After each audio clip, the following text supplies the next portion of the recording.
अखाड़ा में इस वक्त बड़ी खबर आ रही है। अखिल भारतीय अखाड़ा परिषद के अध्यक्ष महंत नरेंद्र गिरी की संदिग्ध हालात में मौत मामले से जुड़ी।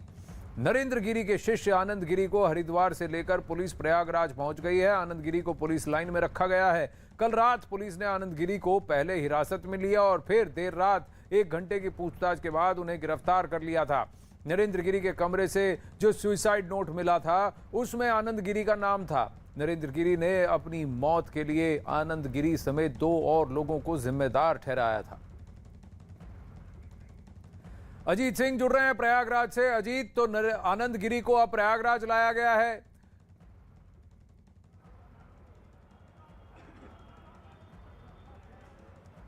देखिए, बिल्कुल आनंद गिरी को प्रयागराज लाया गया और पुलिस लाइन में प्रयागराज की जो क्राइम ब्रांच सेक्शन होता है, जो बहुत टफ यूनिट होती है जिले की पुलिस की, उस क्राइम ब्रांच की निगरानी में रखा गया, जहां आनंद गिरी से पूछताछ की जा रही है। एक अपडेट आपको बता दूं कि अखिलेश यादव आए थे अभी 2 मिनट पहले। उन्होंने श्रद्धांजलि अर्पित की और उन्होंने कहा कि एक सिटिंग जज से इस पूरे मामले की जाँच कराई जानी चाहिए, क्योंकि ये मसला बहुत गंभीर है। तो अखिलेश यादव की तरफ से भी श्रद्धांजलि अर्पित की गई और उन्होंने कहा कि जज से इसकी जाँच कराई जाए। दूसरी बात, आनंद गिरी से अब पूछताछ की जाएगी, क्राइम ब्रांच करेगी प्रयागराज की पूछताछ। इसके साथ ही जो आईजी हैं कविंद्र प्रताप सिंह, वो उनसे पूछताछ करेंगे, क्योंकि आनंद गिरी ही वो शख्स है जिसका शुरू से लेकर अंत तक हर दस्तावेज में, वो चाहे सुसाइड नोट हो, चाहे जो वीडियो बरामद हुआ है उसमें, चाहे जो एफआईआर हुआ है, सभी में उसका नाम नंबर 1 पर है।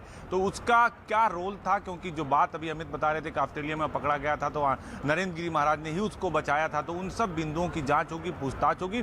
और आद्या तिवारी, संदीप तिवारी जो पिता पुत्र हैं, वो हनुमान मंदिर के पुजारी हैं, उनके नरेंद्र गिरी से जो रिश्ते थे उसकी भी पूछताछ की जाएगी, क्योंकि आद्या तिवारी, संदीप तिवारी और आनंद गिरी, ये तीनों लोगों ने मिलकर महंत नरेंद्र गिरी को प्रताड़ित किया था, परेशान किया था। जो जिस बात की उन्होंने सुसाइड नोट में जिक्र किया है, उन सब को लेकर जाँच की जाएगी, पूछताछ। और आपको बता दें कि 6 से 8 लोगों को और पुलिस ने हिरासत में लिया है, जो इस पूरे मसले से जुड़े हुए, उनसे भी पूछताछ की जा रही है प्रयागराज की पुलिस लाइन में। तो अभी भी ये पूछताछ का सिलसिला चल रहा है। हालांकि मठ में धीरे धीरे लोगों की जो भीड़ है आनंद, वो बढ़ रही है, क्योंकि उनके अंतिम दर्शन करने के लिए लोग आ रहे हैं। हालांकि अब पोस्टमार्टम कल होगा और कल ही उन्हें भू समाधि दी जाएगी, लेकिन उससे पहले एक के बाद एक जो आत्महत्या और हत्या की जो मिस्ट्री है वो उलझती चली जा रही है। बिल्कुल। और 6 से 7 लोग अगर इसमें इन्वॉल्व हैं। अजीत, मैं इससे पहले कि आगे बढ़ूं, एक सवाल जो है मन में खटक रहा है कि जो घटना घटी उस वक्त मठ में कौन था, और ऐसा क्या हो गया कि नरेंद्र गिरी अपने आप को कमरे में बंद करते हैं और अपनी जान लेते हैं। आपने थोड़ी देर पहले बताया कि जो नायलॉन की रस्सी मंगाई गई थी और जो उनके गले में पाया गया और जिससे उनका शरीर लटका हुआ पाया गया,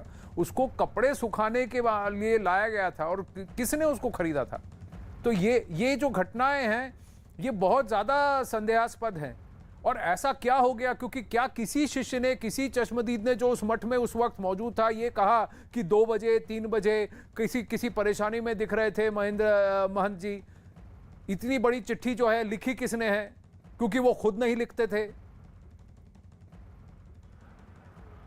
देखिए, बिल्कुल आनंद नरेंद्र गिरी किसी परेशानी में नहीं थे। जो उनके शिष्य बता रहे हैं कि जब वो आए और लंच करके जब वो गए तो उन्होंने कहा कि अब हम चाय रोज 3 से 4 बजे पीते थे। उन्होंने कहा कि हम 5 बजे के आसपास आएंगे, आज हम चाय नहीं पियेंगे या लेट से पियेंगे। उसके बाद वो गए और अपने दरवाजा बंद करके वो सो गए।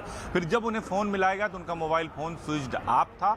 फिर 10 शिष्यों ने जाकर, जो पुष्कर थे और उसके अलावा जो उनके शिष्य थे, तीनों सुशील थे, धनंजय थे, उन्होंने दरवाजा खटखटाया। जब नहीं खोले तो दरवाजा को तोड़ा गया और जब तक पुलिस पहुंचती उसके पहले ही उन्होंने उस नायलॉन की रस्सी, जिस फंदे पर वो पंखे से लटके हुए थे, जिस रस्सी से, उसे काटकर उन्हें नीचे उतार दिया था। ये पुलिस के जो आईजी कविंद्र प्रताप सिंह, उनका सीधे तौर पर कहना है कि जब वो पहुंचे तो इस कंडीशन में थे। लेकिन चूंकि उन्होंने 24 घंटे पहले उन्हीं शिष्यों ने पुलिस को बताया कि नायलॉन की रस्सी कपड़ा सुखाने के नाम पर उन्होंने मंगाया था और उसको टांगा था। बाद में इसी रस्सी से वो फंदे पर लटके नजर आए। तो कई सारे ऐसे सवाल हैं जो अनकहे, अनसुलझे दिखाई दे रहे हैं, जिसको सुलझाने की कोशिश प्रयागराज की पुलिस, क्राइम ब्रांच, एडीजी, सरकार, सभी लोग कर रहे हैं। क्योंकि अखाड़ा परिषद बार बार कह रहा था, संत बार बार कह रहे थे कि वो आत्महत्या नहीं कर सकते हैं। तो लिहाजा अब चाहे अजय सिंह गनर की बात करें, सुशील मिश्रा की बात करें, इंदु प्रकाश की बात करें, ओपी पांडे जो एडिशनल एसपी थे, जो मध्यस्थता करा रहे थे आनंद गिरी की और महंत नरेंद्र गिरी से, इन सब को पूछताछ के लिए प्रयागराज पुलिस बुलाएगी और सबसे पूछताछ करेगी। क्योंकि खुद मुख्यमंत्री